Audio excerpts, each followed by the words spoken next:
Good evening, good evening, good evening. Welcome, everybody. Good evening, good evening, good evening.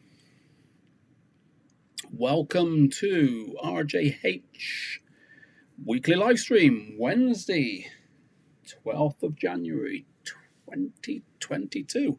The month is flying by. So, welcome. Yes, so this evening is RJH Livestream all about the Module 1 test, which has been a very popular live stream over the last few months. So, we're going to keep up with the popular ones by request. So, tonight's live stream, Wednesday, 12th of January 2022, talking all about the Module 1. Special guests this evening will be joining us shortly, and that will be Mr. John Bilborough, a DAS instructor, and also Charlie Simpson in the booking office. So do stay tuned, as we will be welcoming both of our special guests who are currently both waiting patiently in our interview room. And so it is going to be a good one. So do stay tuned. So first off, the traditional congratulations to all of those trainees that have come through the school, whether it be from tasters, CBTs, Module 1s, Module 2s. We've had a busy week, a busy month. So big congratulations to those, and also a really big well done and congrats to those people up and down the country that have been messaging through and letting me know that the videos have been helping them achieve their goals. It is very humbling, and it's what keeps us going for the channel, because the channel is here for you, ladies and gents. So that's the congratulations out the way. Just a reminder, so for those that have just clocked on, Wednesday, 12th of January 2022, tonight is all about the Module 1 test. A lot of experience coming onto the live stream shortly, and we will see where it takes us. A reminder, the competition, the ongoing competition, RJH are giving away a free CBT worth £199. That can be taken in Manchester Eccles, Wigan, it can be taken in Northwich. In order to open up that competition, I want 100 people watching the live stream at the same time. The record is 62. So as soon as we get up to that 100 people watching it at once, I will throw in a competition for a free CBT worth £199. Don't worry if you've got a CBT and you don't need it, a full license. I am aware a lot of our viewers are, past the CBT. Then we will send you a gift voucher, so it is transferable to somebody else. But I don't want to open up that competition until we've got 100 people watching. So let's get that chat room too hot to handle. Let's see some steam coming out of that chat room. And the more you comment away, the more that the YouTube algorithms are spread it out onto people's platforms, and people will come in and say hello. So that is an ongoing competition. So that's me rabbited on there for 5 minutes. 5 minutes gone already. I've got these two special guests waiting patiently in the guest room. So let's just have a quick look at who's in the chat room, and then we'll get the roll drum going and let's get them into the live stream. So then let's have a quick recap then. Who's in? Good evening, Lisa. Welcome to the live stream. Liam Palmer, good evening to you. Apparently they are changing the CBT. That is news to me, Liam, so don't know anything. We offer a 2-day CBT course anyway, but yeah, don't know whether you know anything more than what we do. That lad from Wigan, good evening to you. Ray Fraser, good evening. I have my first day's training for the Mod 1 on the 21st of January. So this live stream, Ray, is just down your street, mate. And Master 69, 7 years DAS, good man. But yeah, looking back at it now, thinking it is the best thing that you have ever done. Right then, said Rob, shall we get our guests in? Who would like our guests to join in? I have got Mr. John Bilborough in the interview room. So let's welcome John. So let's go into there. Good evening, John. Good evening, Rob. Good evening, Rob. Good evening, everybody. And welcome, John, to the live stream. Thank you very much. Nice to see you. Yeah, first time on the live stream. First time on the Nice to live see stream. you, Rob. Absolutely fantastic. Nice to see you. To see you nice. I hope Now, you've got to be a everybody's certain thinking age of to some remember good that. questions. I do remember that. So And I'm hoping everybody's got some good questions to test me. they will have some. There's lots. Generally, John, the live stream gets some good interaction from that chat room. You can't see the chat room, but I can relay all the questions, and they will be pleased to have another voice because nobody wants to listen to me all day long. So it's good of you to take the invitation, John, and come on in. So well done. Thanks very much. Everybody You're can more than hear welcome, you Rob. okay? Yep. So have a little chat there, John. Is the volume okay? Yeah, you can hear me? Perfect, yeah. Very good. If you can And hear you're me coming- well, that's all good. You're coming through nice and clear as well. So great stuff.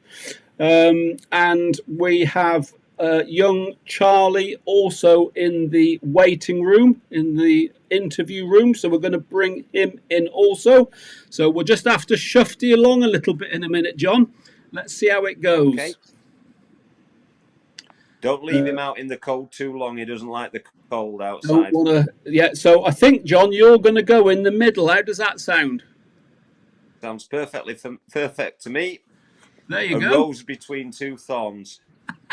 The rose between two thorns. I like it. Charlie, you look like a potato head again. What's going on, mate? Clean your lens.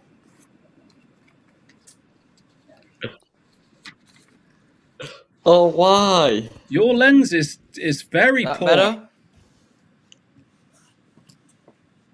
Anyway. But yeah, I like the welcome, Charlie, anyway, to the live stream. So John and Charlie, welcome. And it is the live stream tonight, which is all about the Module 1 and the Module 1 test. So we've done the live stream for a few months, and the Module 1 is a popular live stream.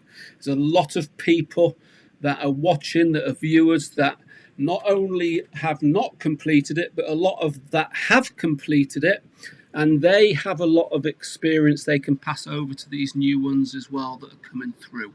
So the good thing about the chat room, it's of all levels, full license holders and so on. So it gets a good bit of chit chat going. Okay. So many times, John, I've sort of talked about the Module 1 testing from my experience and how I was training people in the old test before the Module 1 came in. And I think you were doing the same.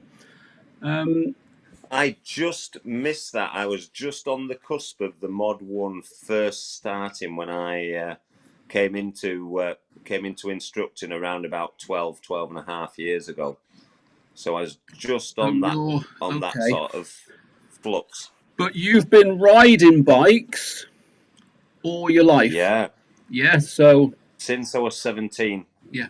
A couple of years ago. I'm 21 now. Not long ago. Yeah, must be very fresh in your mind, John.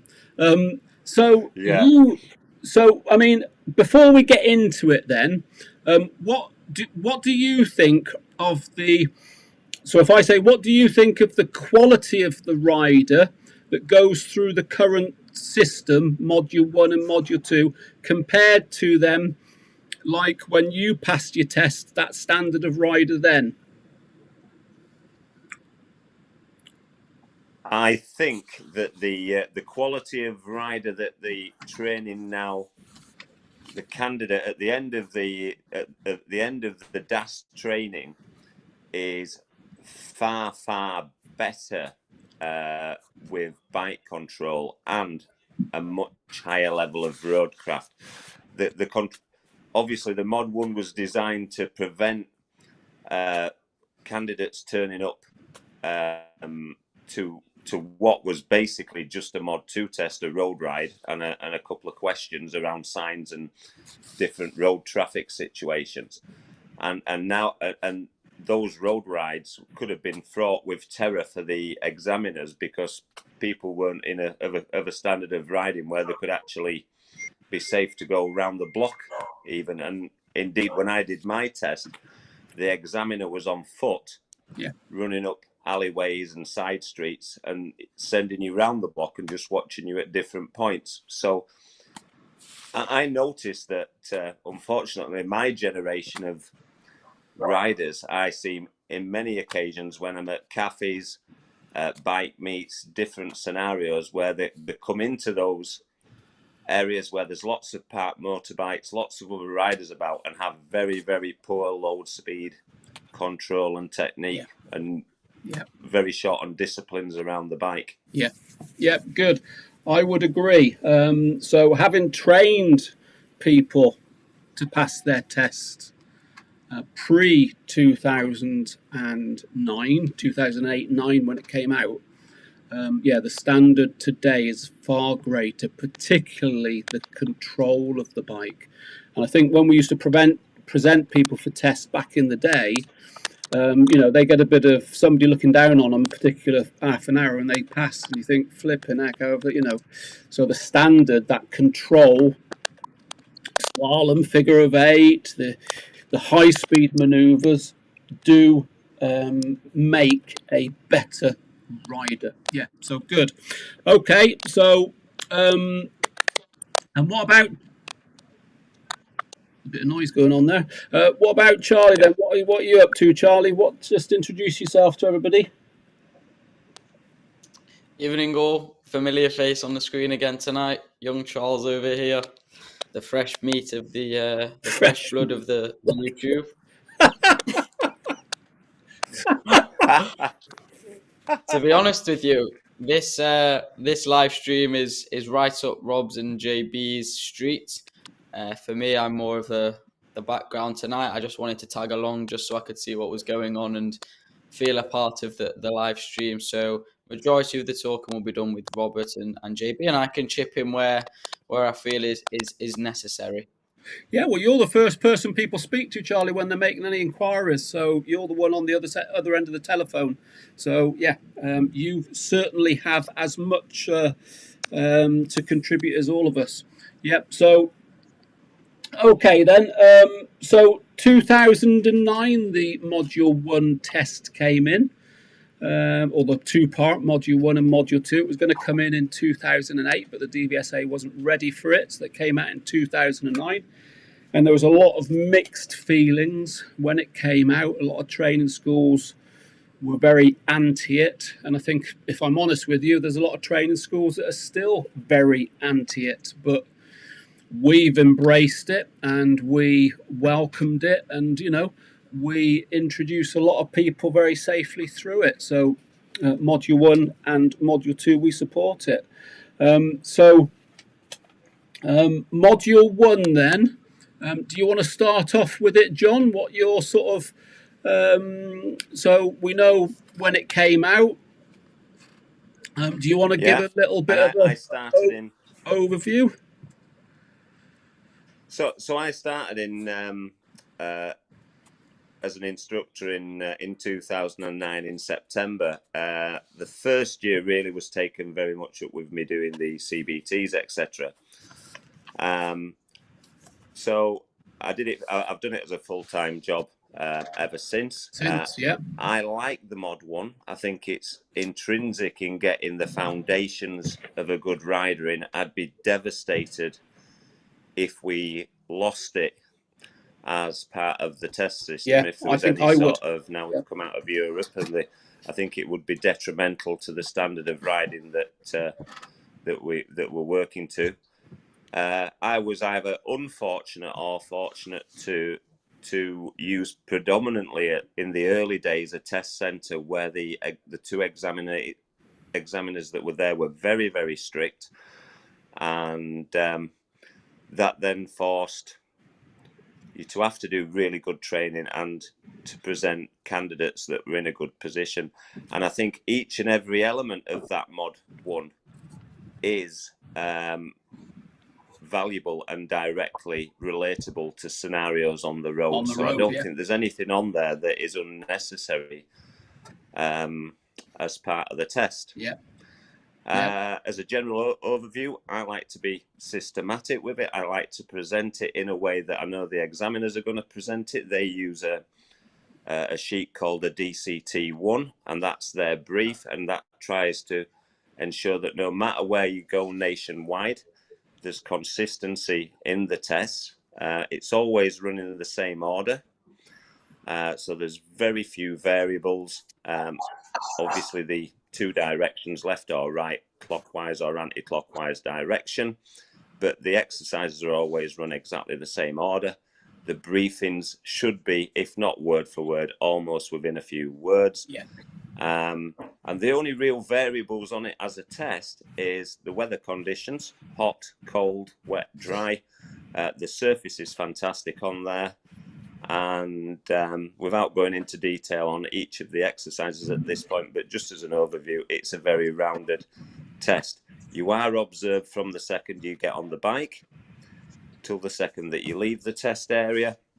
And I think that there is a slight variety in the setup of car parks and motorcycle parking bays, because you're on test as before you go through the gate, and on test until you park up when you finish. So all of those things come into play, and all of those are discussed through the course of doing the Mod 1 training. I don't know if you want to go through the 8 elements, Rob, or you want me to.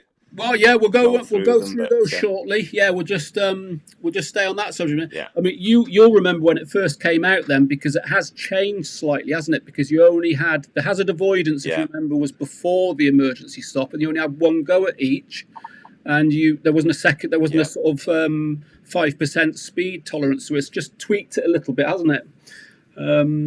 It has made it a little bit fairer, and I think that it needs to, because unfortunately the production motorbikes are not as accurate on the speedos as the speed sensors that they use and calibrate regularly. So it does need to have that slight element of tolerance. And then also whilst everything's sort of to scale, so the cone layouts and things, everything's the same, there are variations with casual sites that might be laid out slightly different, but each exercise to scale. So I don't know whether did you ever go to Chadderton when they used to do it on a weekend? They used to do a Mod 1 on a Saturday. I've done the one out near Freckleton, the other side of Preston, which is also a bit of an oddball site. They're not as much as they are the same, little bits of variation. Let's just revisit the chat room a minute, because there's a little bit going on in there. Let's catch it. Ray, so that's where I was up to. Ray's got his first day of training for his Mod 1 on the 21st of January. So, Ray, this live stream will benefit you. So, any questions at all going through, you just comment away and we'll get the answer to you. Thurleon, Hey Rob, just want to say thanks for your work. It's much appreciated. Keep up and ride safe. Right, so we got something for you, Theron, and that is just coming up now, I think. And it's this right in the middle here. And that is for anybody that's up and down the country that is not coming to us for their training, but are benefiting from the videos. Then I need all the help I can get on Google reviews, because nobody gives me Google reviews, and there is a competition, and I want to try and win it. So if you are from up and down the country and you're not directly training with us, but you're benefiting from the YouTube channel, if you could leave Robert, particularly Robert at RJH, a Google review, that would be much appreciated. All right, so that's that. But it is great to know that the videos do help people. Stephen Griff. Good evening, Stephen. Stephen's passed with us, I think, hasn't he? Did Stephen Griff pass with us? I'm sure he did. Joshy. A question to anyone who can answer. Do I have to do the A1 license before the A2, or when I turn 19, can I do an A2? So what about you, Charlie? Do you want to go on that one? Yeah, we can do. It depends how old this gentleman is. So he's 19. Between the ages of 17 and 19. Okay, so you can have the choice. If you're 19 years old, you can either do your A1 license or you can do your A2 license. So for people, as soon as you turn 18, you can go in straight for your A2 license, 19. even if you've not completed your A1 license. Yeah. Yep, that's what I said, 19. So 19, go in for your A2 license. And within that A2 license, you will have to go through and pass a Module 1 test, which is what this topic of the live stream is all about tonight. So it is important, if that's something you are interested in, to listen into this Module 1, because that will give you a heads up before you come along to actually undertake and do your A2 license. Yeah. So you can do any category of license straight at it, providing you're at the age. Correct. Yep. Well done. Stephanie L. Good evening, Stephanie. And there's somebody here without a name. On my Mod 2, I moved less than 6 inches and picked up a minor for not doing any observations. Totally my fault. Fair enough. Yeah, well, you've got to do your observations before you move off. 6 inches could be, couldn't it? A lot could happen. Things change so quickly. Ray Fraser, how soon after the first day's training should I book the test, or will I be told by the instructor? Charlie? We book it all as one big block. So we'll book your training, and then usually about your test, just in case you need an extra top-up session, we give you the chance in between that week's period to book additional training. But yeah, the closer you can get your Mod 1 test to your training, the better. It's still fresh in your mind. You still remember what you're doing, and you can hopefully go in and smash it first time. Yeah. So if you're at a training school, Ray, your instructor should be advising you accordingly. Yeah. And that's where we're up to with the chat room then. Okay, so Module 1 then, John. Do you want to talk through what the first exercise is? Okay, so, well, the first exercise is presenting yourself to the examiner and him checking through your documentation, driving license, theory test pass certificate and CBT certificate. He introduces himself, you sign a residency order and a disclaimer, tick a couple of boxes, and then you go out to the bike. And once you're at the bike, he takes some details from the bike, and then he asks you to ride into the MMA area, the gated area that is the Mod 1 site. But you are observed from the second you get on the bike. So you should then get on the bike, as we've shown you, start the bike, ensure the stand is up, do your observations, and he asks you to ride just inside the gate, a couple of 2 to 3 meters inside the gate, stop the bike and pop it into neutral. And that's generally the de rigueur for the entire test. Once you come to a stop, better off putting it into neutral, because if ever there's something going to go wrong and your fingers drop the clutch, it'd be on test. It's the law of sod. He then closes the gate, comes up to you, and says to you at that point, treat the area at all times as if you're on a public highway. Avoid contact with the cones at all times. Now, depending on the site that you're at and depending on the location of the gate into the site, your first exercise is manual handling, and he asks you to ride into either of the 2 boxes of 4 green cones. And I don't know if Rob's posted the map of the Mod 1 site, but you'll see the 4 green cones when he posts that up. I know it was certainly on my screen before I looked at it, well, on the note for the video. He asks you to ride into either box of your choice, park the bike and dismount from the bike. So again, before you move away, you would select first gear. Once you've selected first gear, the last thing you do before you move is a mirror and shoulder check both sides. Ride over, probably in first gear, into the box, centering yourself if you can, pop it into neutral, switch off the engine, so ignition off, stand down, and then get off the bike. And the bike should generally be facing the fence.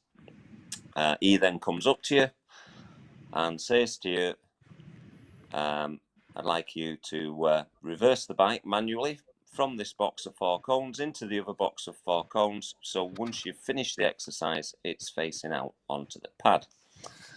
And there's probably, well, I could say there is at least 4 ways of doing that. You can choose either of the boxes. There's advantages and disadvantages to both. And you can choose to do it in one movement or to do it as a 3-point turn. And I think it very much depends on your build, your body strength, to which way is going to work better for you. I don't want to sound in the least bit sexist, but sometimes if you're of a lighter, slighter build, or maybe you're a female, you might choose to do it in a slightly different way to ensure that you're successful in completing it, and it's made as easy as possible for yourself. Yeah. If I carried on with that, to complete that exercise, I would say you'd pick up the bike and balance it, trying to keep it as upright as possible. You'd kick up the side stand. Before you move, you would do a really effective observation in both directions, probably over-egging the pudding a little bit in what you do in reality, but make it obvious to the examiner that you've checked, and then make the movement. Balancing the bike and walking with it and moving with it and keeping it upright. Parking it centrally, facing out onto the pad, ready for the next exercise. Popping a little bit of front brake on, pop your stand down, and then rest the bike with the bars turned slightly to the left, and then you'd step back from it, and that's the end of the first of the 8 exercises. I don't know if I missed anything on that, Rob, but I'm quite happy for you to intervene. Good. Can you pick up faults for that first exercise? So, because you're generally, when you meet the examiner, you're not even in there, are you? You're outside in the car park. No. So can you pick up faults sort of when you're going through to when you finish that first exercise? Before the first exercise, riding into it, or after during it, or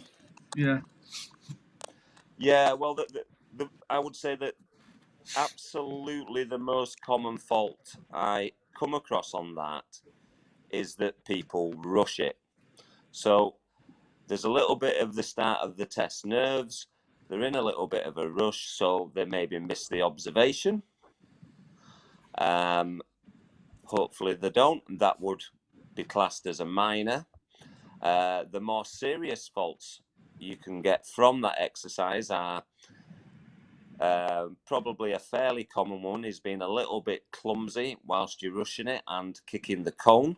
If you knock any of the cones over or you step on them, knock them off the spot and they fall down, that would pick you up a fault.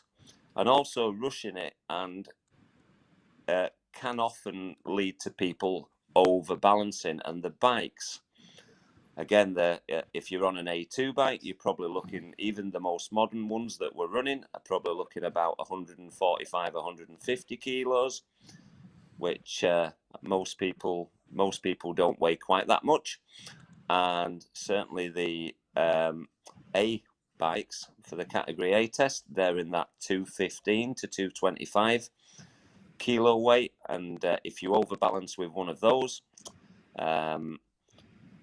if it goes away from you, you've little or no chance of holding on to it. And if it's coming on top of you and it gets beyond a sort of a 10 past a 12 o'clock vertical position, once it gets beyond 10 past, it becomes almost impossible to hold up. And they're quite painful if they land on you. But if the bike makes contact with the floor and you're not at one with the bike, then you would pick a serious fault up for them. So cone kicking and dropping the bikes, and hopefully after some training, the bikes feel almost weightless if you can balance them properly. Yeah. But it is a physical exercise. It's definitely the only one. I've not had personally anybody drop the bike on that exercise, but I know I have seen, not very often, but have seen people drop the bike and then, well, it's pretty much terminated at that point. So, keeping that bike upright is important. Otherwise, even Arnold Schwarzenegger would struggle with it, wouldn't he? He would, yeah. Mm-hmm. Yeah, they're definitely heavy. Yeah. But as I say, I think for me, it's the rushing of it. People, I don't know, the test is very short anyway. And for some reason, I think people want to get it over and done with. And that's probably the wrong approach. It's better to take your time and concentrate on the one exercise you're on. Yeah. Because there's no rush, is there? There's no time, No. Take as much time as you time need. limit. Yeah, good. Okay, so get that one out of the way.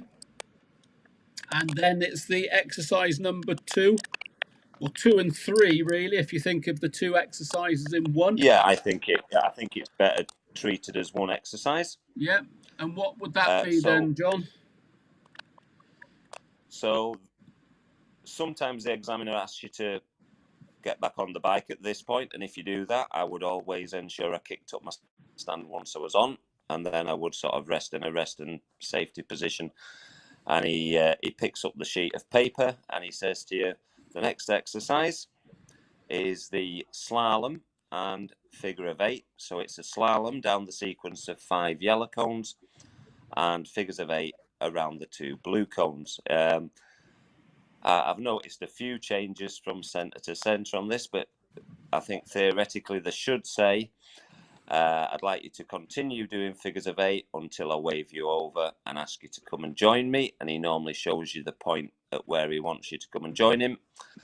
And officially, it's a minimum of 2 figures of 8 and a maximum of 5. Now, I've never, in my 12 years, seen anybody do 5. No, I have seen people do 2 or 3, and I can't even think of any one occasion where I've seen anybody do 4. So 2 or 3 figures of 8. Yeah. Interesting exercise. I like it. Anybody who is of an age where they used to watch Kickstart on the telly, it's nice to do that little bit of a slalom and that little bit of a figure 8. There's 2 definite techniques, and officially they are 2 exercises.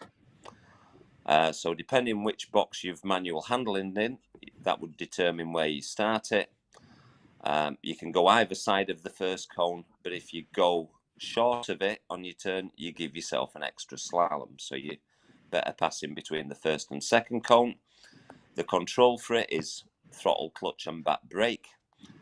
You need to keep your head up, you need to keep a little bit of positive throttle, and you want to be looking down the cones, looking down towards the blue cones of the figure of 8, in fact the last blue cone ideally. I find it's better not to go too wide. It's also better not to go too fast, but also you don't want to go so slow that you stall yourself out. So it's about really learning a technique and speed that works for the individual that's riding that bike. It's very personalized and it's quite rhythmical. As you get down to the blue cones at the end, you've then got an option of continuing your slalom and going between the two blue cones, or alternatively taking a wider route round the outside of the blue cones and then going into a figure of 8. I think the figure of 8 is best done probably half a mile an hour, a kilometre quicker, maybe even a kilometre and a half quicker. And it's certainly then you want to introduce space, some spatial awareness, correct body technique for relaxing your arms, dropping your inside elbow, looking where you want the bike to go, and still continuing to use the throttle, clutch and back brake. Myself and Rob were talking about the biomechanics of your body and how it, on left turns, it shuts the throttle and tends to get you bringing the clutch in, which we see people, if they're going to put the foot down on the figure of 8, they generally do it on a left turn. And if they're going to shoot wide because of the body mechanics, if you stiff arm, stiff grip, then you're going to have less throttle and clutch control, and then there's a good chance of running wider on the right hand turns. But we'll work on that. We work on that technique. It's all part and parcel of the course. But having some self-awareness for space and that ability to relax into it, it's good fun when you can do it, and it's very easy when you can do it, and it's just working on your techniques to get to that point of doing it. The examiner doesn't use any radio, so when he's happy with the amount of figures of 8 that you've done, he calls you over to come and join him in the predetermined position, and you ride over, bring the bike to a stop, and then pop the bike back into neutral. So that's the slalom and figure of 8. Brilliant. I'm sure you can watch some of our YouTube videos on that. So everything we talk about during the sort of breaking it all down to each exercise, if you look down in the description below, everybody, the videos that we've done over the years, even more recently, there's videos of those exercises there, so you can watch it in action again, ask any questions that you want. Speed. So what I tend to do with the speed with the slalom figure of 8, and I find certainly for my trainees, if they have a bit of a rhythm, they find it easier. So the slower they go, the harder it is. And I like to get about 6 or 7 miles per hour. I think that's a comfortable rhythm. And for me, it tends to work better. And for yourself, John, as being an old school rider, and when we get people of our generation coming in that are handy, if you like, on bikes, they are very twitchy with the throttles, as we all were when we grew up, and 2 strokes and stuff like that. And getting them out of that, because of course, when they're twitchy with that throttle and feathering that clutch, quite often they then stall the bike and then foot down because they're closing the throttle whilst engaging the clutch. So it's getting that coordination, which you mentioned, throttle, clutch, rear brake, and getting them all working smoothly together. Yeah, it's the finesse, isn't it, that's the difficult thing. And then the relaxing and relaxing into it and trusting in yourself, trusting in the bike. And once you trust the bike to do it, you tend to relax further, and then the grip loosens and you can have more finesse with the controls. And I suppose on that exercise as well, people do come away passing more often than not, but people do come away failing on that exercise, don't they? Yeah. I think the test nerves, pardon the pun, but the test nerves are the testing part of the slow speed, the 4 slow speed exercises after the manual handling. They're the managing the nerves, relaxing, and doing what you've done on training will get you a win. And I think the key thing to it is to concentrate just on the exercise that you're on, not overthink it and not be thinking about what's coming up if there's something you don't like. Yeah. And also I find, there's never 2 riders the same. But I think I can get a nicer rider if they're a new rider. So like the slalom and the figure of 8, I find if I've got a blank canvas and somebody that's new into it and they're listening and they take it all on board and they can bob on. Whereas you get somebody that's got that background from somewhere or another, or indeed they've gone somewhere else and they've come to us, they, I find, are the more challenging ones to get that finesse.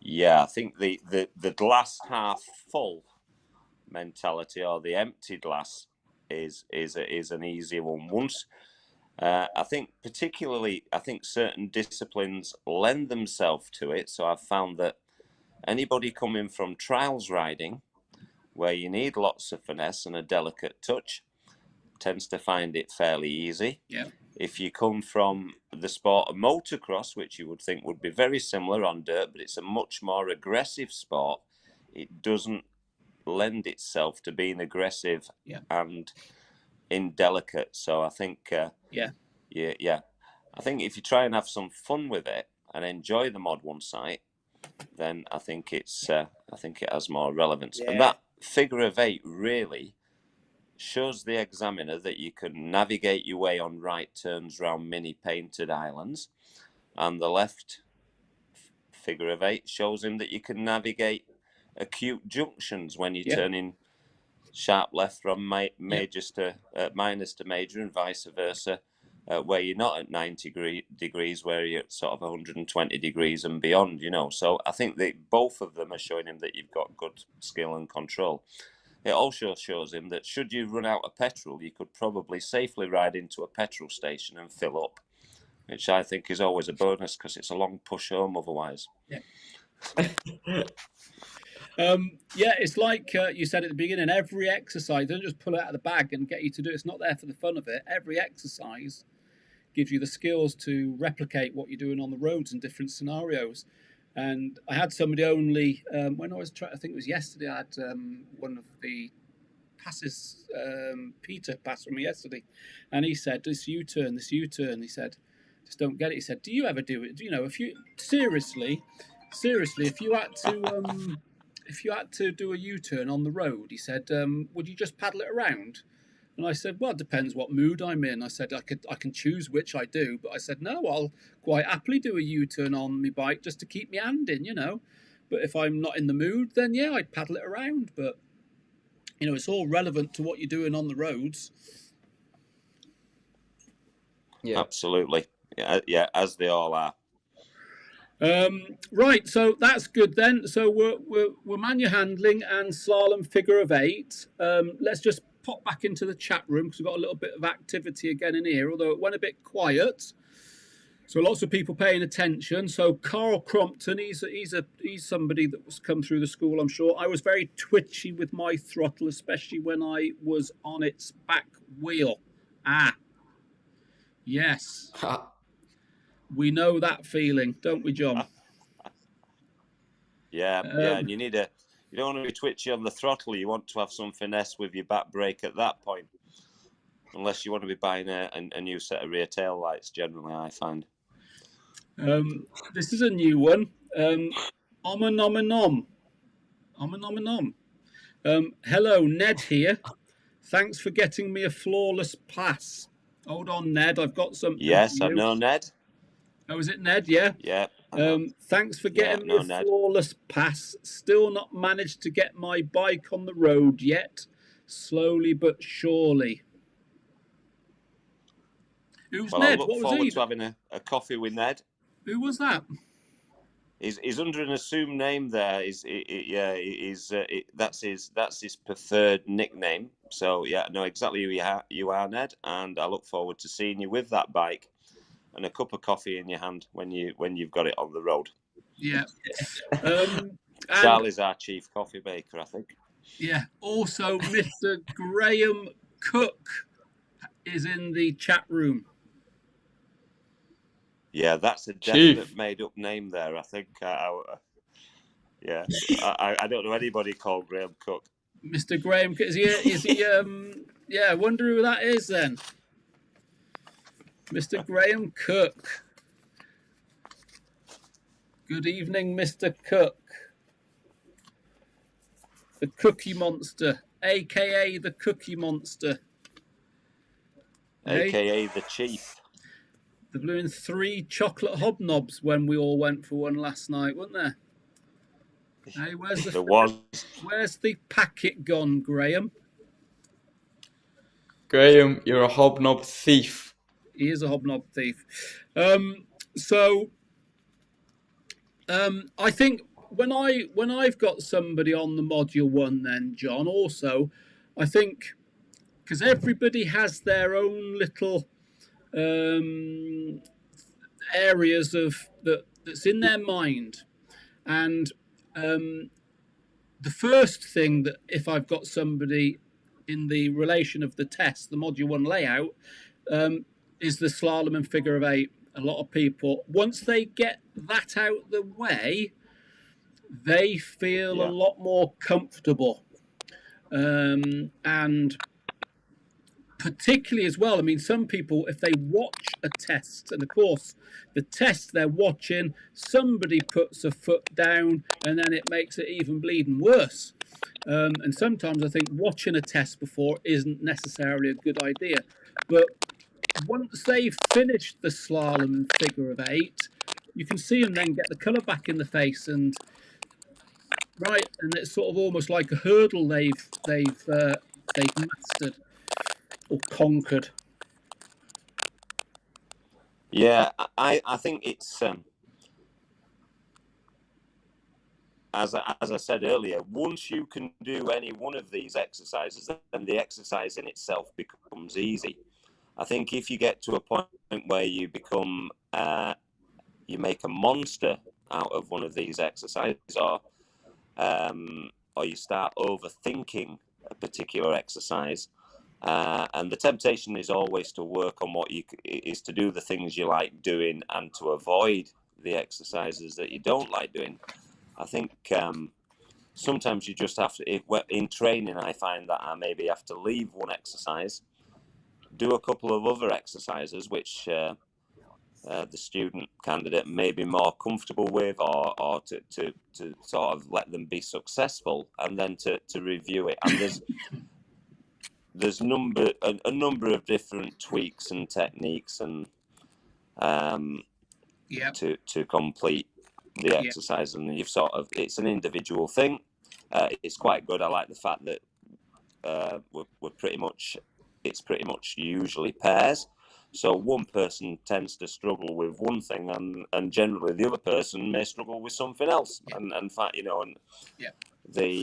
you see that the other person can do it, and then therefore that enforces it. I mean, we can talk about it, we can practice it, we can demonstrate it, we can walk through it. It's all about, I find generally that we end up at the end, it's polishing things off and just making fine adjustments to things to ensure that it's good. It's better. But as a student, you want to feel comfortable, you want to feel confident, because when you turn up for, unfortunately, they call it a test. I think if they called it something else, maybe a different name, maybe people wouldn't think, wouldn't have that sort of, I'm back at school doing an exam type of mentality towards it. Yeah, good. Okay, so before we go on, another couple of questions there. K&S heard the speed trap is a bit of a pain, but no, it's not. It's Yeah, can be. We're going to be coming on to the speed trap in a minute, so we'll just leave that alone for a minute. Ray Fraser, would a foot down on either the slalom or figure eight mean a fail? Yeah, unfortunately, Yes. a foot down on either of those is a fail. Yeah. And the only other thing that you can generally fail on that is knocking over or displacing from its position any of the cones. Yeah. So Yeah. Generally two completely different problems there, but hopefully Yeah. once you've got the technique Yeah. nailed and Yeah. you've got Shouldn't the be putting the foot awareness down. of where you are in your Yeah. positioning, you're generally good with it. Yeah. Good. Charlie, your sibling is just saying hello. Hello, sibling. Your female sibling. Hello, female sibling. How you doing? And we've got Drewbag 885. Is bad weather in bad weather? Do the examiners allow more stopping distance for the emergency stop and lower speeds for the swerve avoidance? Very John? interesting, I'll leave it actually. to you. I think Rob touched on a little bit earlier. Touched on the fact that there was no, at one point there was no compliance under the 50 kilometers an hour speed limit. However, now they allow you do get a pass at 49 kilometers an hour, and you do get a pass at 48 kilometers an hour, and both of those a minor is attached to as a slight penalty. Yeah. So if you do the exercise at 47 or under, then you pick the minor up, but it actually gives you a second attempt on the exercise. Yep. There's the allowances for stopping distances on the emergency stop.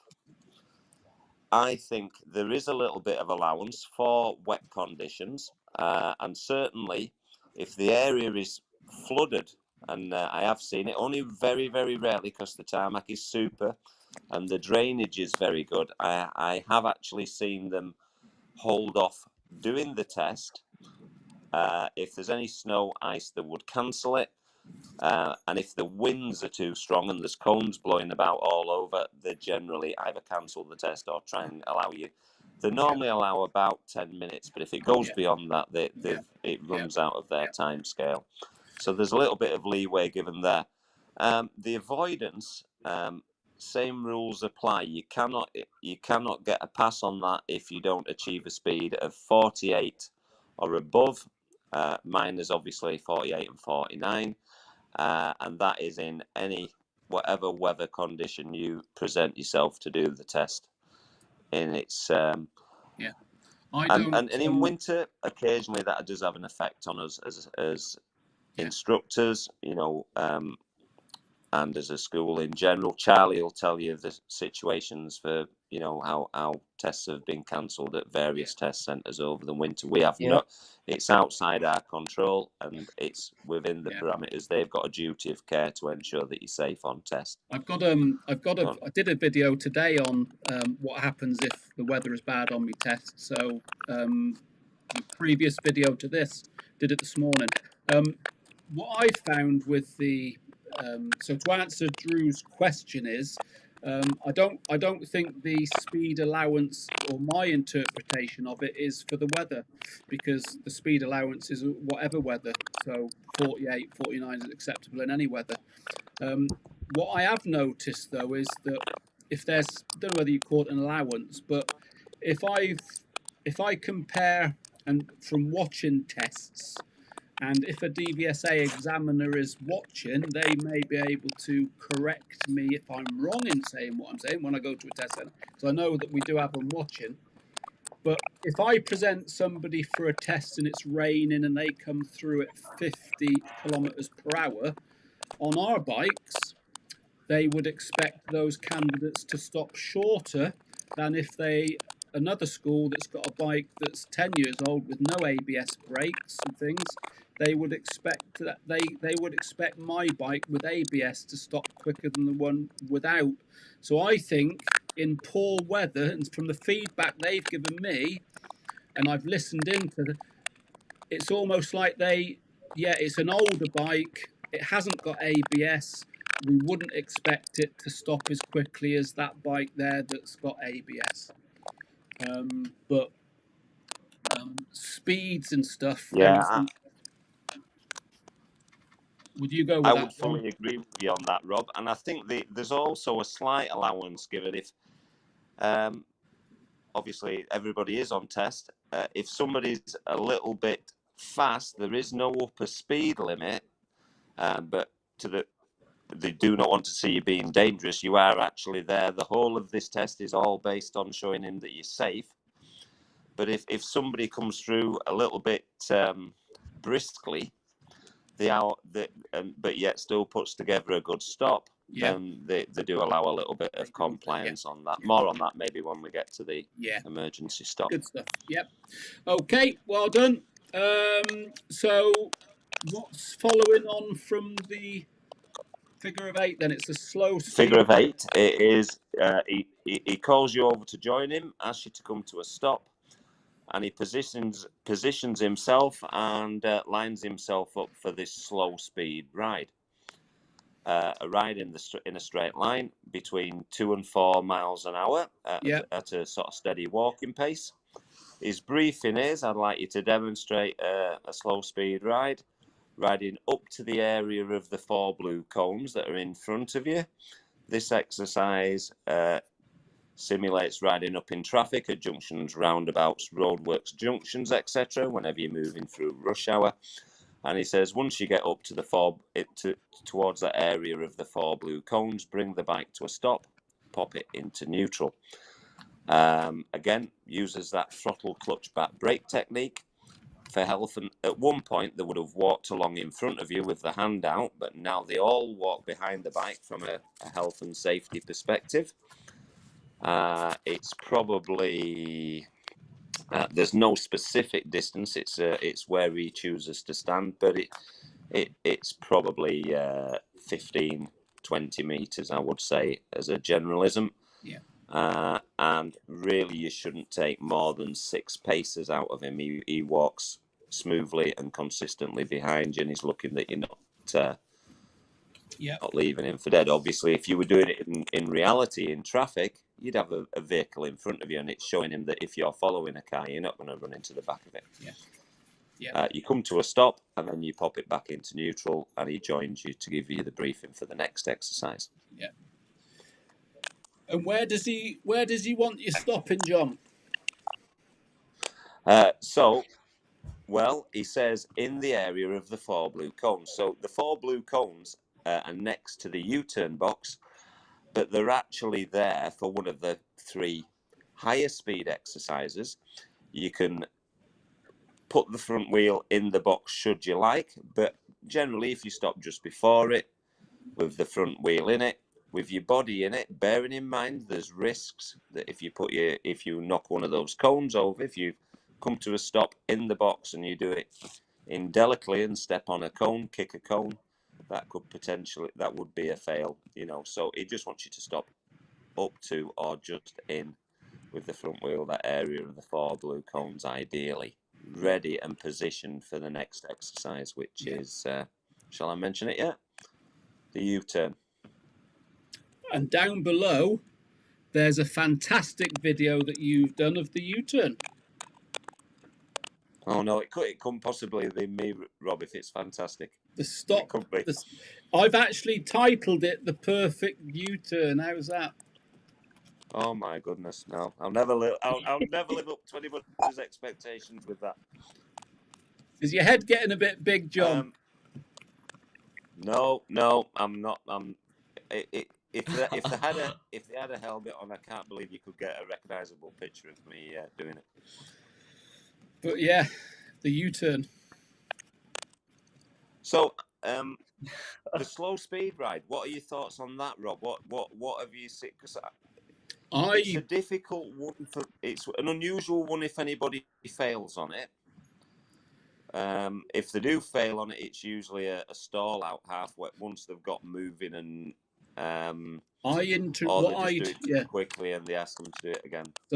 So I introduced the POM, the Prepare, Observe, Manouvre, which I have a fantastic video. Again, it's down below.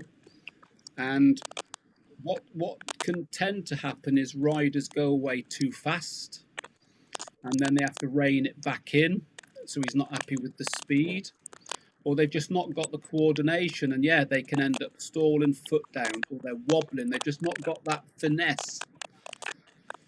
So how I introduce it, because I like them to move off at the 4 miles per hour and hold it. And how I get them to do it is to give it about 3,000 revs, nice and busy. The bike wants to go, but it's not going because they've got the foot on the brake, the rear brake. Give it a bit more drive, so increase the gas a bit more, a little bit more clutch, so the bike really is, the back end's dropped down, it wants to go. Get your observations in, and all I get them to do then is release sufficient pressure on the rear brake, so everything at that point is controlled with the rear brake, and they can move off 4 miles an hour. There's no wobbling, they just keep their hands still, and so everything is on the back brake. And that's how I tend to teach, and that for me proves a lot more comfortable. Yeah, I'd agree with you on that. There's a lot of that I use myself. I think take other the little bits clutch I might add to that. I might actually do a video on it if you can force me into it. Picking a point to look at, keeping your head up. If you feel any slight imbalance, squeeze the tank a little bit with your knees. Keep the upper part of your body relaxed, your arms, your looking grip, where you're going, everything. Yeah. And I think the irony of it is often we have a nice journey to the test centres. If the tests are in the morning, we might have to contend with quite a bit of rush hour traffic. And when you're moving up in the rush hour traffic, you are doing exactly this exercise. Not one of the students normally demonstrates any difficulty in that. Yeah. But put in a scenario where there's no vehicle in front, where they're overthinking it, over processing it. That's, I think, where the lack of finesse comes into it. Yep. Don't know. You probably see that yourself on a regular basis. But practice makes perfect. The only way to get any of these good, these slow ones, is practice. For me, I find it with the youngsters, they tend to be a little bit more fearless. They're used to being examined, they're used to being observed, and they're used to that situation of having somebody with a clipboard and this sort of thing. Whereas you get the older boys and girls, having somebody watch them, they've not had anybody watch them since they did the car test in the 80s. And it absolutely throws them. It does throw them. Absolutely. I think you get out of the routine of doing exams and tests and things, don't you, as you leave that sort of school system, etc., etc. So the fact, and I think that again, as with this final exercise of the low speed exercises, the fifth of them, the U-turn, again, that's another one where it pressurizes people. They're worried about the space. It's interesting with the U-turn. It's interesting because I find I can get somebody coming to learn to ride a motorbike, whether it's a CBT or then going on. They've got this something going on in here about the U-turn, and they've never even ridden a bleeding bike yet. But it's from talking with people, and for whatever reason, they get it in here, and that's it. Then you've got to get it out. Yeah. There's there is a definite element of psychology and belief in the bike, and then putting that in place and being able to relax, to be able to allow your body to maneuver the bike. Yeah. I think once you can do it and you stop thinking about it, it becomes a subconscious process. So you're riding autonomously, it's second nature. Yeah. Then it makes all these exercises. It looks very easy when you can do it. Yeah. And I think sometimes when I'm doing demonstrations, although I'm always super critical of my own demonstration and always think I could have done a much better job of it, when people watch you do it, they say you make it look really easy. Yeah. It is easy when you can do it. Yeah. Okay, good stuff. So the U-turn then, John. Right. So as Rob said, he's there is videos about of this, but to break it down elementary into different elements, you've come to a stop. You're just at the 4 blue cones. Again, I would put it back into neutral just as a matter of course. The examiner comes up to you, and his briefing for the U-turn is, I'd like you to demonstrate a U-turn as you've been shown by your instructor. For the purpose of the U-turn, the 2 white lines represent the curbs on the road, so we're keeping the motorbike within the confines of the 2 white lines. He says, once you've completed the U-turn, bring the bike to a stop and pop the bike into neutral. And that's your briefing. And it, as you'll see, I think on the video, I demonstrate 2 different types of U-turns.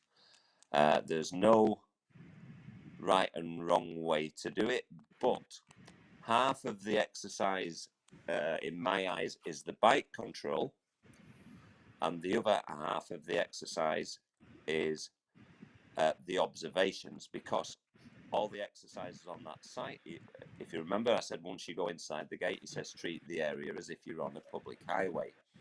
So you cannot negate the checks, and you cannot mistime the checks within the exercise, because poor timing on the observations will give you a definite fail. So, Yeah.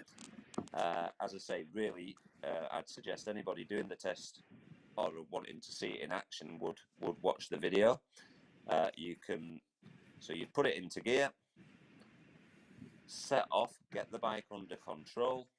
If you're doing a rolling U-turn, you do a lifesaver, and then probably look forward again, and within absolutely no more than 3 seconds you make the turn, looking up the middle of the pad.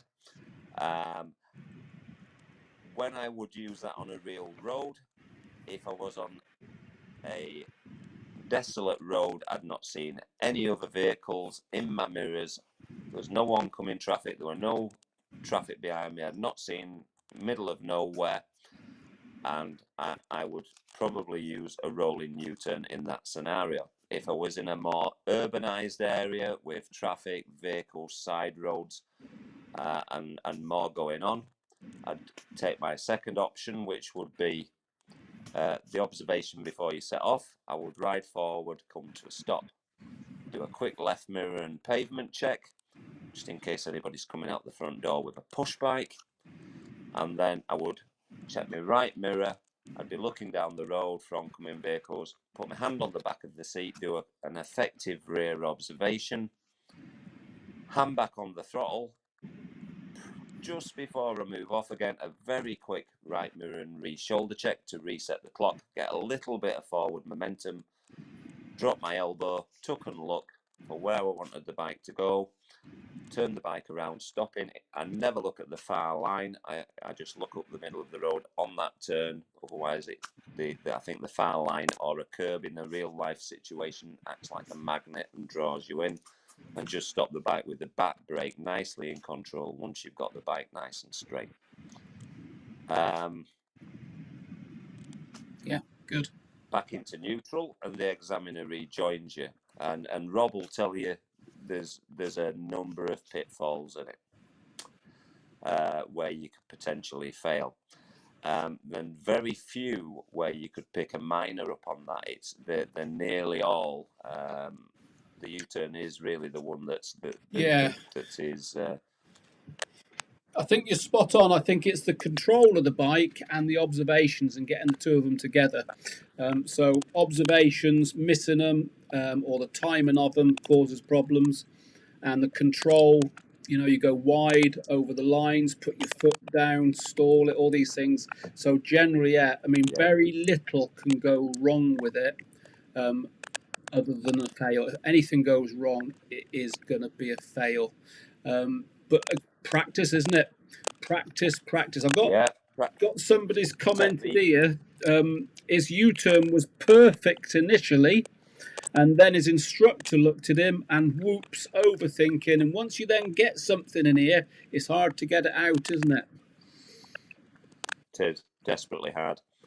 And I think I have on those 5 low speed exercises, I always start with no expectation of the candidate to be able to easily complete any of them. So it's a working on technique, it's a working on spatial awareness, working on putting in a systematic observation and checking system, and getting that finesse, that self-belief. And as I say, once you can do them, even people who really struggle with them, who might need to do an extra session of training, who might need to work more on, once somebody can do it, it's almost like a light bulb moment and the penny dropping. It is that.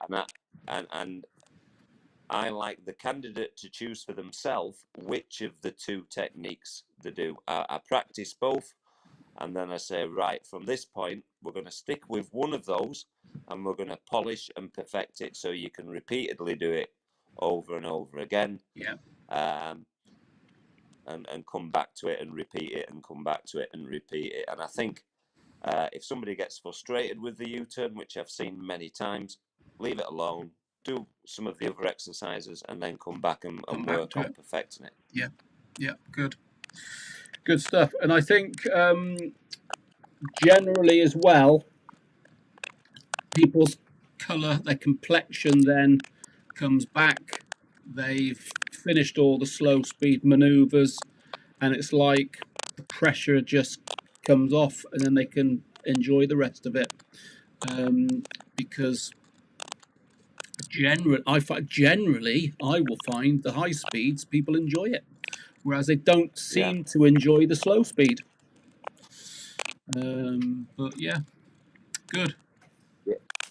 Yeah, I think if you can actually get people to buy into treating it as a bit of fun on the slow speed stuff, and I have with certain students on certain occasions added in an extra couple of cones to a slalom, tightened up the figure of 8 a little bit, brought the U-turn in by a few feet, and that then, they generally go and fly through it with no fuss or bother. But that's the end of the 5 low speed exercises, I suppose. What, about 5-6 minutes, 10 minutes tops, done, isn't it? Unbelievably quick for the amount of time and effort and energy that's expanded in the training of it. The actual physical time that it takes to do it is completely unrepresentative of the effort we put in as trainers, developing, nurturing, and building the confidence in people to be able to do those exercises. And it's fair to say, John, that you have one go at each of those. It's fair to say what? Sorry, Rob. That you have one go at all of those. Yeah, the only one I've ever seen them repeat is the slow speed ride in the straight line. I've had that. He feels that you've done it too quickly. Yeah, I've had that. And he'll just say, go around and do it again. Yeah. Okay. So what would be the next requirement then? So, so you've already been up to the 4 blue cones at the start of the U-turn. They come into play for the next exercise. You're still stopped next to the parallel white line that's representing the curb. You've put it back into neutral after you've stopped. He walks over to you and he says, the next exercise is the controlled stop. This is a transitional exercise. And it's transitional now because you're using multiple gears and you're using the brakes. He wants to see correct braking sequence, front and rear brake, where really you can get through those first 5 exercises with more finesse just using the back brake, I feel. I don't know what your thoughts are on that, but you don't want any aggressive use really. No. on those 5. So he puts the map in front of you, and depending which circuit you're doing, let's just hypothetically say that we're doing a right-hand circuit. He'll say to you, the object of this exercise, the controlled stop, is to stop with the centre of your front wheel, the axle or the spindle, in the centre of the area of the 4 blue cones. He shows you the route up to for a right-hand circuit, up to the top left-hand corner, entering that corner between the red and blue cones and following the corner around in a right-hand clockwise direction. As you leave the corner, you then come back down through the sequence of red, yellow cones, bringing it to a controlled stop in that box of 4 blue cones. Interesting, I think it's a little bit of an optical illusion. People can be tempted to stop a little bit short on it because really you want the leading edge of the tyre up to the back cones, the furthest 2 cones. So I think a little bit of an oddball one. He also says to you at this point, you can take the opportunity here to practice your approach for the next 2 exercises that are marked for speed. Personally, what I like to do in my high-speed training sessions is take advantage of that, use the correct cornering technique for the top corner and build confidence in that, and then get that approach speed up into, knowing that you've got the 50 km/h speed, minimum speed for the next 2. Do the stop. He wants to see good control on the brakes, so correct sequencing once you've come through the speed trap, front brake first, then introducing the rear.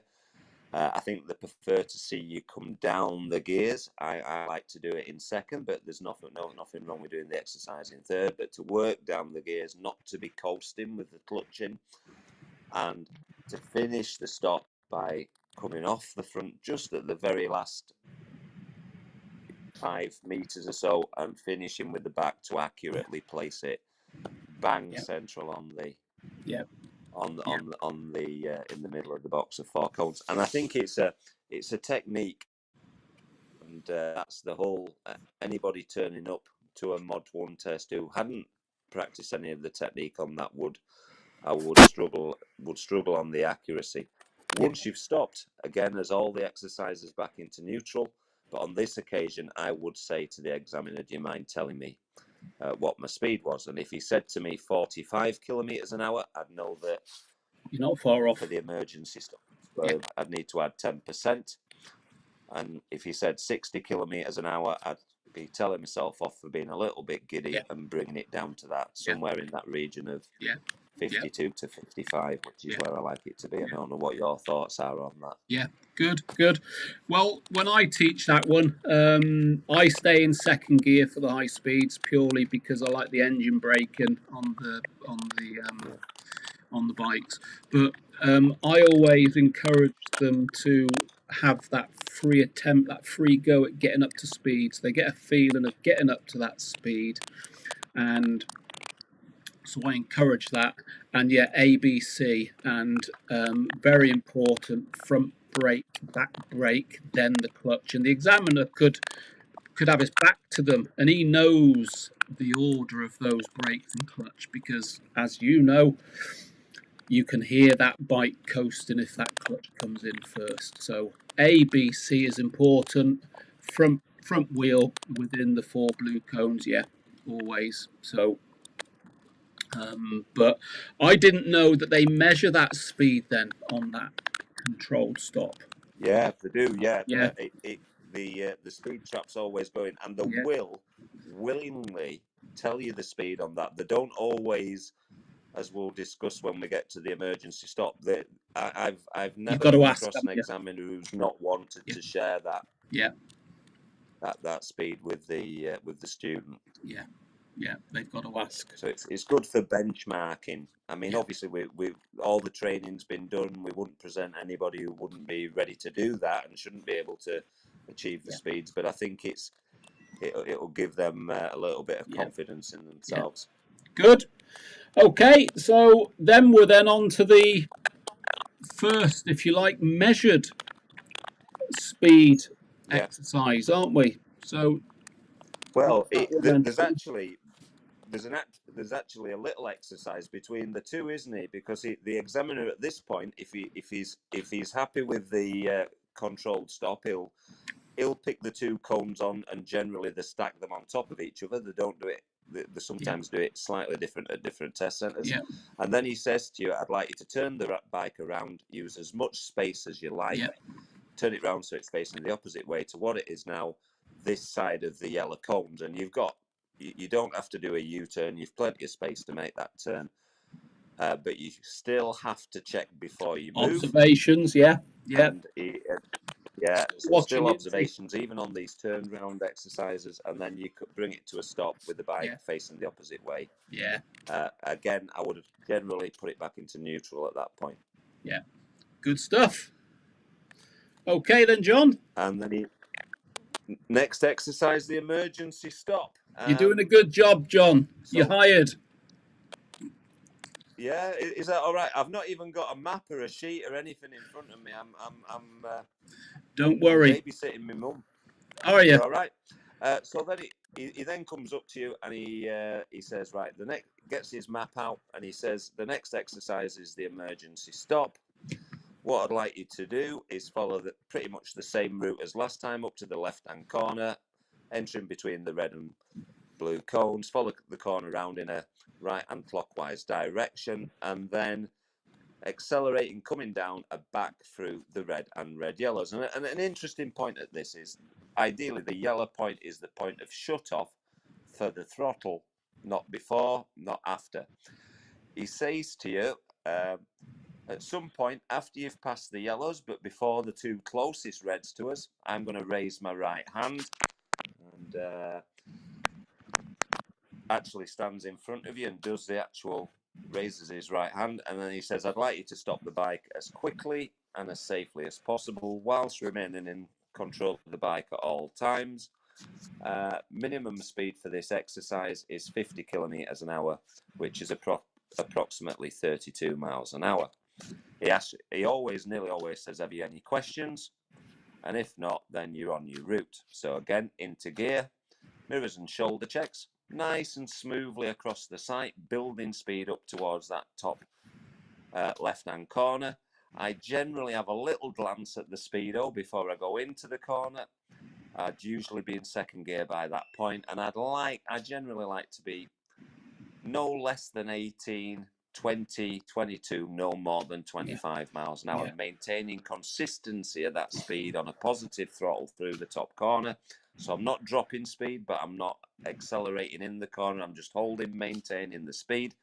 I come out of the corner, line myself up, accelerate up towards the red and red yellows, have a slight momentary glance at the speedo. If I'm happy with the speed, I look to be, although 50 kilometers an hour is 32 miles an hour, I'd be looking at being ideally 34, 33, 34, no more than 35 or 6. Yeah.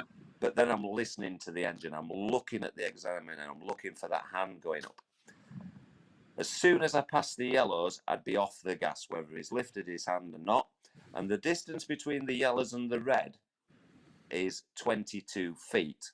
So at 30 miles an hour, you're traveling 44 feet a second. So he's only got a half a second window. You can anticipate it. So you're off the gas at the yellows, and then you're building on that front brake. The tarmac is super grippy. I think in summer, when it's really hot and the tyres are sticky and you've got high levels of grip, I'm probably maybe at 90% front brake with the lightest touch on the back. In winter, in damp, I'm still pretty much on that surface that they use on there, 75% front, 25% rear.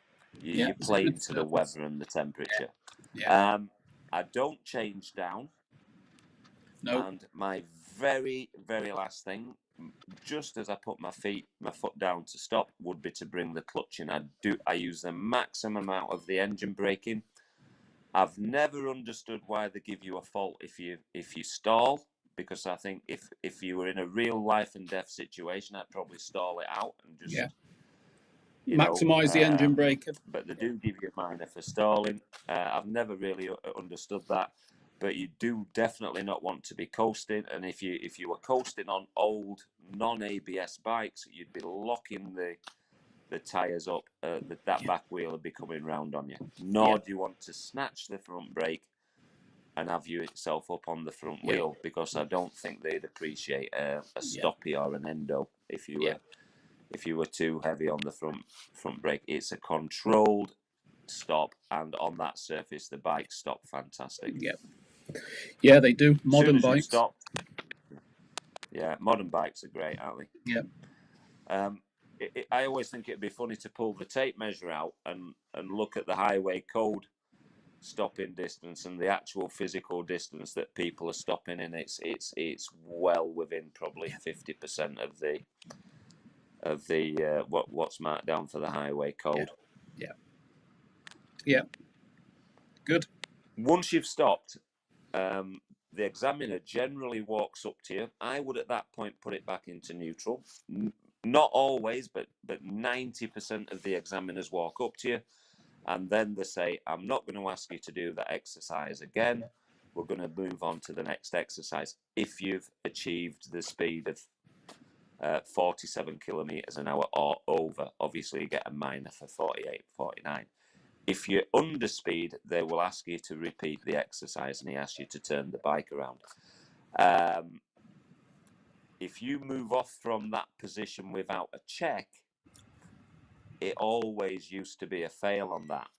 And I think that's one of the reasons they walk up to you rather than wave you down. Although occasionally, I can think of one examiner that occasionally, more on a left-hand circuit, waves people round. If he waves you, put it into gear, make sure you're not setting off in second and stalling, which is why I always go back to neutral. Put it into gear, do your observations, and then move. Don't move without any obs on that one.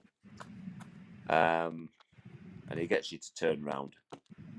Again, coming up, facing the opposite direction to what you've stopped in, and to give you the next briefing, just as he did for the emergency stop. Anything to add to that, Rob? Yeah, so what I find is when he comes over to you, and the two things there's one or two things, I won't ask you to do that again, thank you very much, or not fast enough, you need to do it again. And it's at that point then I always say to him, as you said before, they're not forthcoming with the speed. If you don't ask him what your speed was, he won't tell you. Generally, I find that. So always ask him how fast it was, because you might only be 47, might only be just slightly under. What I found with if I have somebody that fails on an emergency stop, and unfortunately people do fail on it, and it's not from skidding, because our bikes are all ABS, and it would take a flipping it'd take a lot to lock them up. But what I find, and it's not the speed's okay. What I find the biggest problem is they are not stopping quick enough. And if the examiner, as you know, there's one particular examiner that I find is a little bit more, that's, if you like, one of his pet hates. And it's terminated at that point. if he feels Yeah. you should be stopping a lot quicker than that, it's right, there's the gate. He won't even let you do the avoidance. So, No, use you're out the those, gate, aren't you? use those Yeah. brakes. Yeah. I think there's a little bit of a because on a lot of the exercises he's kept fairly close to you on the low speed ones.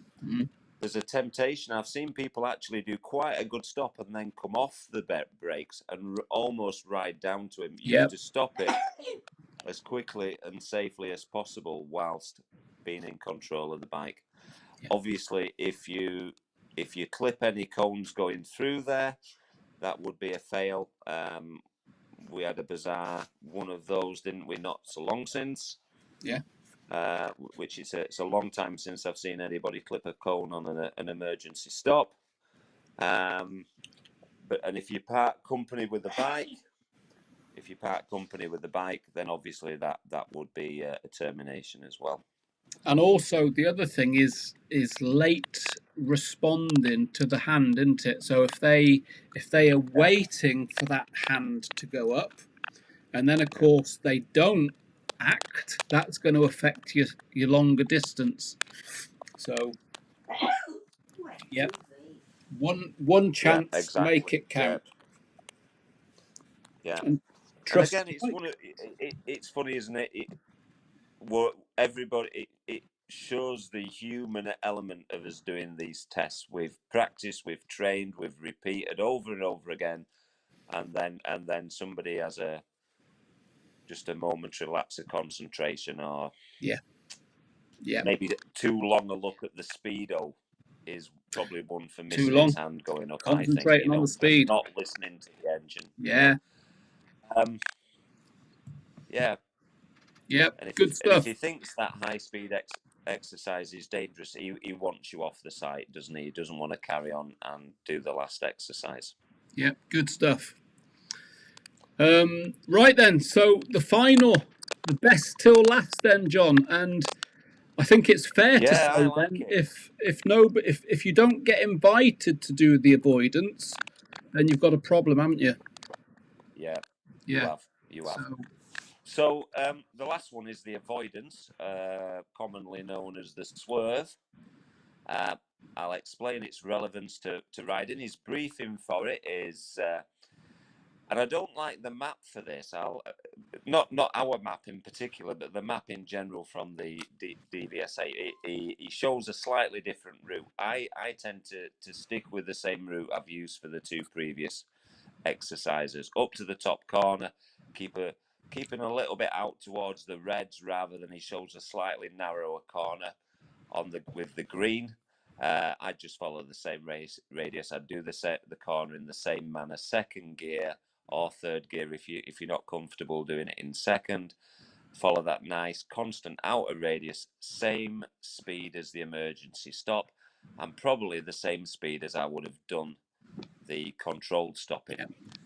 I'm then approaching the same way down through the red and red yellows. However, once I pass the yellows this time, I'm switching direction, going between the two blue cones, and then realigning myself with what were the 4 blue cones, but in many test centres are now only 2. Coming to a controlled stop in the area between the 2 blue cones. And there's a little bit of leniency given on that. You don't have to stop before them. You can stop with the front wheel before them, between them, your body between them, and even the rear wheel between them. And I've seen it being acceptable with all those. But you must stop with a level of control. Technique is interesting for it. I think it's all technique. I've heard different people with different approach techniques. I come out of the corner. I try and do the same approach as I did with the emergency stop. I'll have a quick look at my speedo, and I'm listening to the sound of my engine. And then I start looking at the right hand, on that right hand swerve, the right hand outer blue cone. I'm actually looking a little bit beyond it, just keeping it in my peripheral, but looking in that direction. Never do I look at the red and blue cone that are next to each other. It's solely concentrating on the outer cone. Personally, I'm in second. The engine braking is fantastic in it. I like to come off the throttle, bang on the speed trap. I think that coming off it invokes a little bit of weight transfer onto the front tyre, so it increases that front tyre grip. I almost steer towards the outer right and blue cone. Then just before I get to it, I steer into the left. You can use a little bit of counter steering on that on that exercise. I don't think you want to overthink the counter steering, because that can actually cause issues in itself. I think if you work on the technique at slower speeds and then develop your speeds, Build it up, get in a straight line and come to a stop. And what's it showing you? What does it show him? Well, it shows him that if the two red cones that are just after the speed trap, if they were a vehicle that had pulled out on you, you've probably never on your emergency stops been able to stop before those. You're nearly everybody, well, in fact, everybody is beyond those two cones. So if that was a vehicle pulling out, you wouldn't have the distance to stop. You would have to go onto the opposite side of the road to avoid it, come back onto your side of the road, straighten up the bike, and then stop and change any armour that you've soiled. So that's that. I think that's the that's a good description. You cannot always in real life situations, you cannot always stop the bike, and trying to stop it in too short a distance could end up with a nasty result. You're sometimes better coming off the brakes and steering, and that's what you're showing him that you can do. What I find with the avoidance is exactly like you said. What does it sort of replicate on the roads? Car pulls out, you avoid it. I always sort of like to think, well, you've got your car door swinging open, or you've got your pothole, and you suddenly want to avoid it. It's a fantastic skill to have, and don't be scared, because those bikes, it's amazing what you can do with those bikes. You can throw them around like whatever, but of course this one involves the speed, and you've got to be at a certain speed. So if I the sort of I build it up 10, 15, 20, whatever, depending on the rider.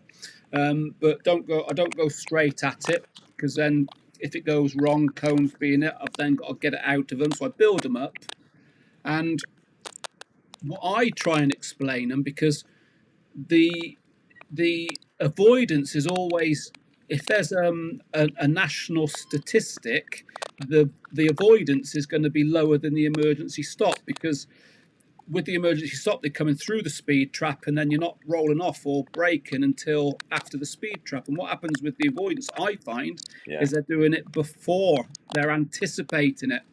So rather than close off the throttle, do the avoidance, and then brake, I try and make it all smooth. So I close the throttle when you're on the avoidance, and then brake when you're straightened up. And I find that sort of maintains that speed, because the speed will drop so quickly. But they are so responsive, aren't they, the bikes these days? Very responsive. A lot of the dangers have disappeared with the advancements in ABS, for definite. At one point, if you touched the brakes in that swerve, the bike would be off at a tangent. I've seen people come on the brakes in the middle of the swerve with the ABS bikes, but then if you're braking hard, if you try braking while you're steering, you're just going to go straight on, and you're not going to be able to realign with the two blue cones. I'm the same as you, Rob. I start it off I'm not interested in the speed at all. I want it done slowly. I want the technique. I think confident. Natural instinct is to straight line it, so you do get people kicking the cones out of the way. But it is one. It's certainly one for me when I'm on those high speed lessons. It is the one that I'm always thinking, I just want them to take the time with this and really, really get an excellent technique. And if you don't over anticipate it and come off too soon, it's pretty much always a pass. unless you put it in a straight line. Yeah, good. Okay, so and then so both of those you get 2 attempts if you need to. But once that's completed, then it's then back over to the gate and exit, isn't it? Yeah, and I'd like to say that nobody ever failed from that, but unfortunately, I think people let the guard down at this point. So checks before you move off, back into your slow speed riding. We'll know a test centre that has an awkward one of these, and it is more awkward than other test centres. But you've still got to show him that you've got good control of that bike right up to the very end of the test. He goes over to the gate and then he says, in a moment, I'm going to open the gate. I'd like you to ride out and park in one of the motorcycle bays. I think they generally say riding forwards, just take your time, don't rush. I'll give you a thumbs up when I've opened the gate and I'm ready for you to move off. Again, you should be in neutral while he's briefing you. Yeah. You should do your checks before you set off. And whatever you do, don't grab them. Keep it simple, riding forwards, throttle, clutch, back brake for control. Don't buy a big fistful of front brake right at the end and have a loss of control on the bike. Because unfortunately, I have seen people over the years totally let the guard down, bad stop, having to put feet down, look like they're dropping the bike, or worse still, they hit the curb. And unfortunately, they might have got a clean sheet on the Mod 1 site and a fail on the pickup. Yeah, seen it. Yeah, so good. And then into the garage, into the waiting room. Yeah, ignition off, stand down, dismount from the bike, and then into the garage. And hopefully, he says, congratulations, you've passed, which brings me to a key point. I think that at the beginning, when he says to you, what would you like to call me? I think that is the name you should choose. Congratulations, you've passed, and then just use that as your name throughout the test. I think that's a nice name for a Mod 1 definitely. Test. Yeah, good. All right, John. Yeah, and that's and pretty much that certificate. Yeah. And you need that certificate for your next part of your Module 2. Yeah, you must turn up for your next one with all those documents that you had previously: driving license, CBT certificate, theory pass test certificate, and now your newly given Mod 1 certificate. And that certificate will last you for 2 years. However, it is in date with your theory. Your theory pass date is the key to that 2-year period, so it runs out with your theory. And then was the key code. Yeah. That's how the system works. Okay, good. Just started breaking up a bit then. But okay then. You still got me, John? I've still got you very, there's a little bit of it. Yeah, getting a bit of it. Well, listen, I think we've been at it about an hour and 45 minutes. So it's always good to have another opinion on the live stream and another sort of angle coming in at it. And I do appreciate you coming on to the live stream, John. I know it's it's our own time and so on. Hopefully everybody's appreciated your presence. So I will say thank you very much. And until next time. So we'll see you soon, John.